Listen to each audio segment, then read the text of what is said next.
The affirmative side says that fracking should be made illegal in California because of a variety of environmental concerns.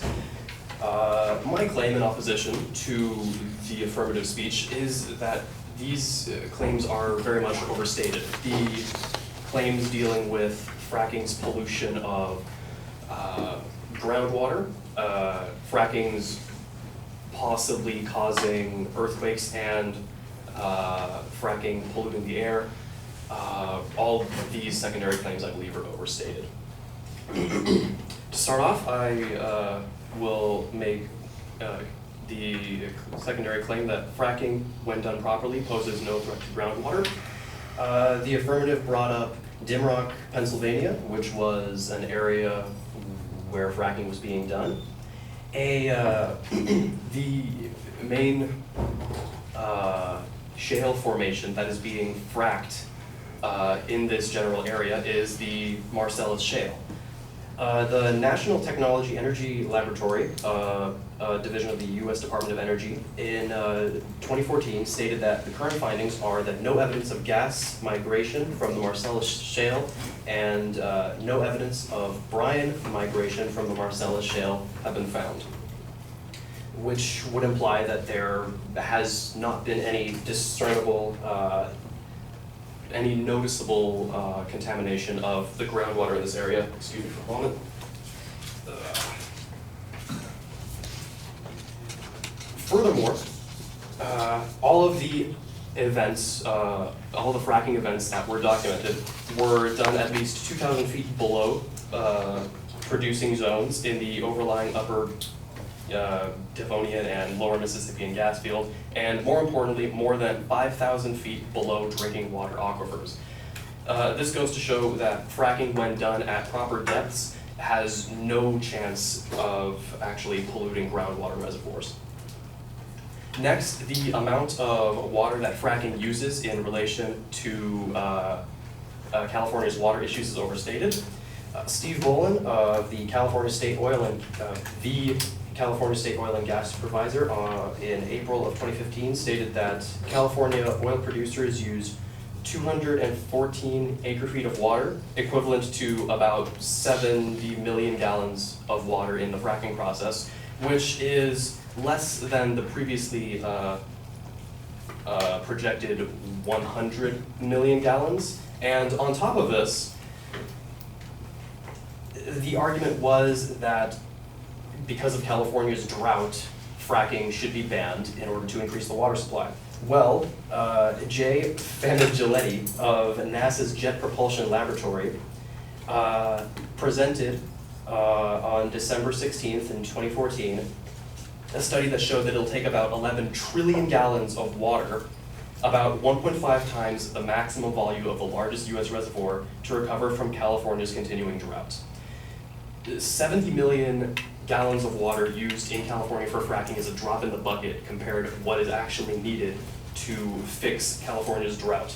And for that reason, I don't think that saying that the water usage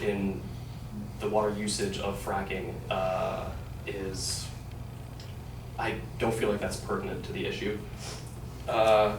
Next, the severity of earthquakes that are possibly related to fracking are overstated. The U.S. Geological Survey of the U.S. Department of the Interior in April 2016 stated that most earthquakes possibly associated with fracking are of a magnitude around 3.0, which are described as not felt except by a very few amount of people under very favorable conditions. These earthquakes are less disruptive than the vibrations of a passing truck, and earthquakes of magnitude 3.5, which have also been documented, are not much more destructive.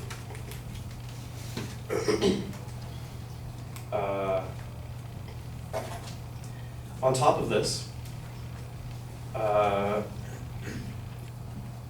more often than not, these earthquakes are not attributed exactly with fracking, but instead with the wells in which wastewater is put. Dr. Cliff Frolick senior research scientist of University of Texas at Austin, in February 2012, stated that if a frac engineer is doing their job, they're avoiding faults and they're trying to bust up an area rather than having the fluids move somewhere else. People injecting wastewater into wells are less concerned about that. They're just trying to get rid of it, so they want porous material where they can put the water.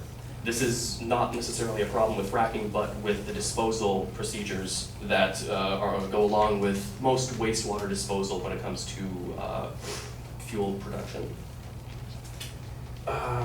Finally, the air pollution problems, I believe, are also overstated. The main gas that is produced by fracking is methane gas. And the Intergovernmental Panel on Climate Change reported in 2007 that methane is mostly removed from the atmosphere by chemical reaction in about 12 years. This is significantly less time than it takes CO2 to leave, or carbon dioxide to leave the atmosphere, which could take a period of 20 to 200 years. Therefore, even if methane is being leaked into the atmosphere, it is of less importance than CO2, which remains in the atmosphere for a much longer period of time. Furthermore, one of the main forms of fuel that is produced by fracking is natural gas.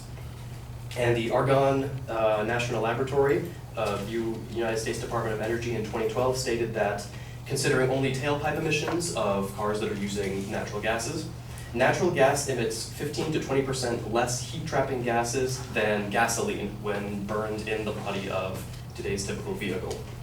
I believe this shows that the products of hydraulic fracking are indeed less of an issue than the currently used forms of gases in cars.